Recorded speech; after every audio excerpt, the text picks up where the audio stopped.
what's going on, y'all? T-Bob here. And Jake as well.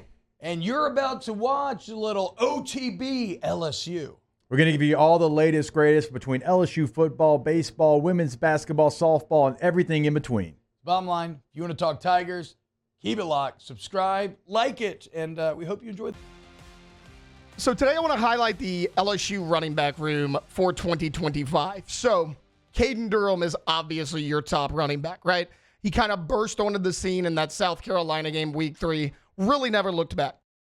He had over 750 yards rushing, 6 touchdowns in 12 games, 5.5 yards per carry, by the way. Also close to 300 yards receiving, another couple touchdowns through the air as well. Look, he brought life to an offense that was struggling to run the ball. You saw it from game 1.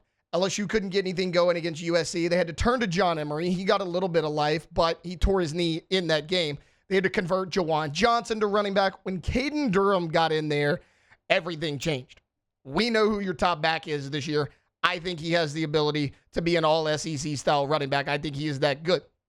But what's behind Kaden Durham is a little bit more important because Josh Williams is gone. And look, I get it. A lot of people have a lot of different things to say about Josh Williams. Should he been in on certain situations? I thought Josh Williams was so valuable to this team. Look, his numbers don't jump off the page at you. I mean, 1,400 yards and 17 touchdowns in 5 seasons at LSU. But it's what he did in big moments, right? We saw him in the Alabama game 2 years ago with Jaden Daniels. He threw the block to help Daniels score. He had a good game as well. He was so valuable on short yardage. He was an excellent pass blocker. He could catch the ball out of the backfield, as I just mentioned. I mean, he had 600 yards receiving in his LSU career. So, I mean, this is a guy that had really good hands out of the backfield. Could really do everything. Wasn't phenomenal at one aspect of football, but you could rely on him to do pretty much anything, and he was there to do it for you. The first guy we're going to mention is Caleb Jackson. Look, this is his 3rd year in the program. He's a guy that obviously looks the part, but we've been waiting for him to break out, and it just hasn't happened yet. His play actually decreased this year than it did 2 years ago as a freshman. Again, he's certainly talented. He just hasn't been able to put it all together. Can he do it? Because I got to be honest, I thought he looked a little heavy last year, maybe a little bit out of shape. Now, who's to say he can't get back to that freshman form? It's just something that we're going to need to see. There was a lot of hype around Jackson coming into last season because of the flashes we saw from him as a freshman, right? We're like, okay, he's only going to get bigger, stronger, faster, more comfortable with this offense. And then he takes a step back and it's a little disheartening. Well, enter Harlem Berry, the number 1 running back in the country. He's about as explosive as it gets. Guys, when I bring up these numbers, I need you to understand that this is not career. This is what he did his senior year in high school. He was Louisiana's Gatorade Player of the Year as a senior. 2,178 yards, 41 rushing touchdowns on 12 yards per carry. I get it. He played in a lower A level of football in Louisiana.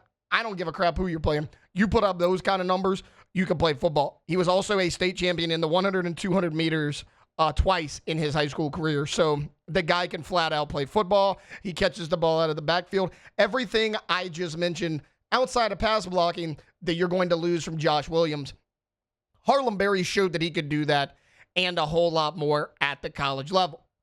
But can he have an immediate impact in the Tigers' backfield? He's going to be on campus for spring football. You're going to be able to see him. You're going to hear reports about him in spring. He is going to be out there. Again, he's that early enrollee. Can he pass up Caleb Jackson?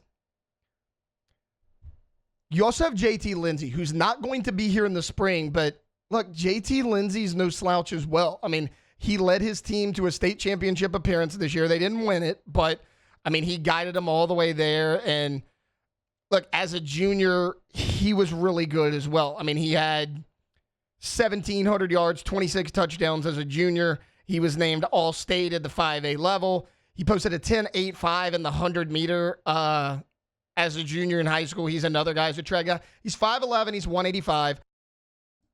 So he's a little bit lighter, but look, he can put on 10 pounds as long as it doesn't take away from that speed he has. Both of these guys coming in, super, super talented guys. So here's my issue. Let's say, because look, Kaden Durham, I'm going to go ahead and pencil him in as RB1. Let's say Harlem Berry gets those RB2 reps over a Caleb Jackson in spring. Jackson already knows JT Lindsey's coming in the fall. I'm not saying this is going to happen. I'm not saying I want this to happen or I'm predicting this to happen. Let's just say hypothetically, Caleb Jackson enters the transfer portal. You still have that spring window coming up. He knows now that he's the third-team guy behind Durham and Barry. You still got JT Lindsey coming in. So what if he leaves? That only leaves you with 3 running backs. But it actually doesn't. And I know that a lot of people are going to, kind of scoff at the notion of a preferred walk-on. However, you got to remember, soon scholarships are going to go from 85 to 105. I imagine that's going to change a few things. Enter Reed Chauvin, a kid from right here in Baton Rouge, played at Episcopal High School. Reed put up in high school 4,000 rushing yards and 63 touchdowns. Now, he played fullback, but they ran that wing tee. So he was kind of their primary running back there anyways. Back-to-back 2,000-yard rushing seasons and back-to-back 25 touchdown seasons.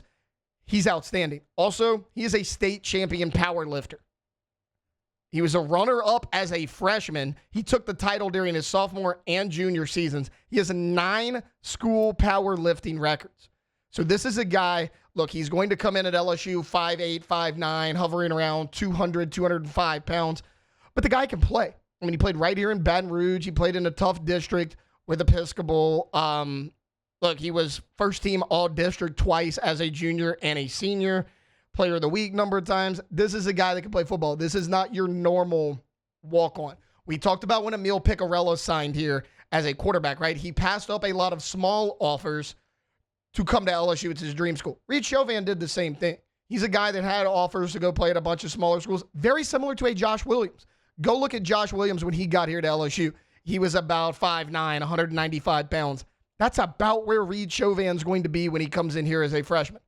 This is a guy that keep an eye on. Now, he's not going to be here in spring. He'll be here for summer workouts, and then when fall football rolls around, he'll be there.